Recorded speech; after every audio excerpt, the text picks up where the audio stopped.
De Navo, finalement, je ne connaissais que très peu.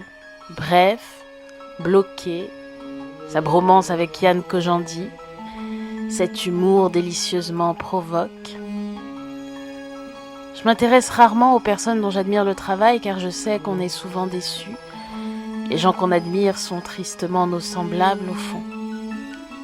Et puis est arrivé le confinement. J'ai dévoré du podcast, confortablement mitouflé dans ma solitude, et j'ai passé un bon moment.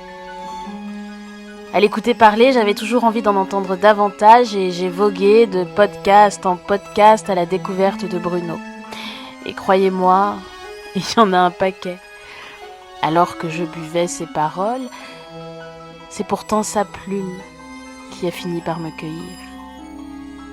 Alors Bruno, Navo, et j'espère que tu ne m'en voudras pas d'avoir emprunté ton texte pour y poser ma voix.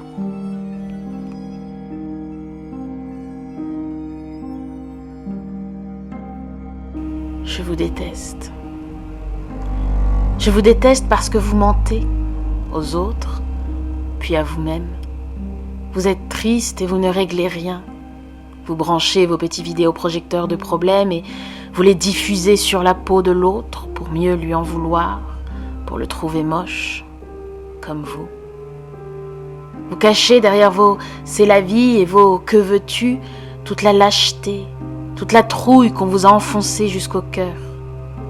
Vous écoutez des gens qui ne valent pas mieux que vous expliquer que vous ne valez rien. Vos regards s'enfuient, vous n'évitez même plus les miroirs, vous êtes des miroirs, des spectateurs. Je vous déteste parce que vous rendez les gens autour de vous comme vous. Vous faites du mal pour la simple raison qu'on vous en a fait et ça se diffuse, comme ça, comme un poison. Je vous déteste parce que vous détestez. Les gens vous ont dit que ça servait à rien, les gens vous ont bien prévenu qu'ils vous jugeront. Vous vous guettez les uns les autres, prêts à réduire le premier qui s'élève. Même dans le noir, vous vivez vos vies comme si quelqu'un vous observait en permanence. Bordel, mais dis-moi juste ce que tu penses, ce que tu ressens. Je vous déteste parce que vous vous réunissez en groupe pour pouvoir être plus bête que tout seul, gueuler n'importe quoi du moment que c'est en rythme pour oublier qu'à force de penser comme tout le monde, vous ne pensez plus rien. Vous marchez sur des longs chemins sans sens, la tête légèrement baissée avec votre ombre qui vous suit, sans ne plus penser à rien qu'au pas suivant. Et quand quelqu'un vient vous prendre la main pour que vos ombres se croisent, au lieu de la prendre, vous parlez. Vous parlez jusqu'à ce que tout l'amour qu'on vous tendait se dilue dans les mots, qu'ils deviennent tout pâles, sans vie, sans force.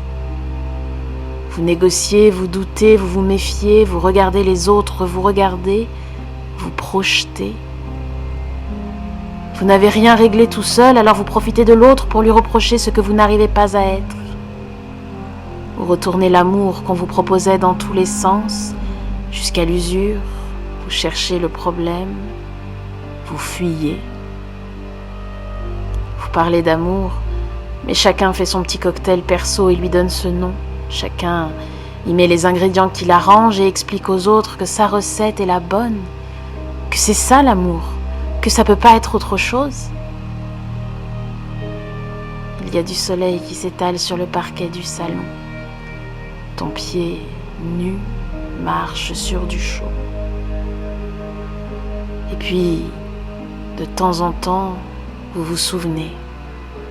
Le souvenir d'une chose qui a existé avant tout le reste, avant les complications, avant que l'amour ait besoin de preuves, de toujours, de retour. Le souvenir de quand il était pur et ne s'encombrait de rien. Avant que vous y colliez 2 centilitres de peur, 3000 litres d'orgueil, plein de glaçons et de problèmes. Quelques secondes, quelques heures, parfois quelques jours, vous retrouvez ça. L'amour, tout seul. L'amour tout nu. Et vous vivez pour de vrai. Et je vous déteste parce qu'à ce moment-là, vous êtes si beau. Vous avez tellement tout compris, vous êtes si libre que je vous déteste de retourner d'où vous venez, de repartir dans le gris, de tout diluer de nouveau. C'est la vie. Que veux-tu ? Je suis assis en face de vous, à des terrasses de café. Je vous pose des questions qui vous semblent incroyables. Vous me traitez d'intelligent juste parce que je refuse les petits refrains tout faits et que j'essaie d'entendre votre chanson à vous, derrière votre petit numéro. Je vous déteste parce que je me suis contentée de vous dire la vérité et vous m'avez regardé comme si j'avais inventé une histoire incroyable. Comme si je lisais un livre et que le livre m'écoutait et découvrait de quoi il parle. Peut-être qu'on peut juste arrêter de parler et aller chez toi.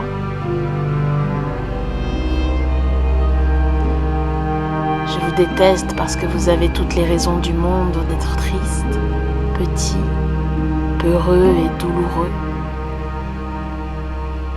Je vous déteste parce que je vous aime.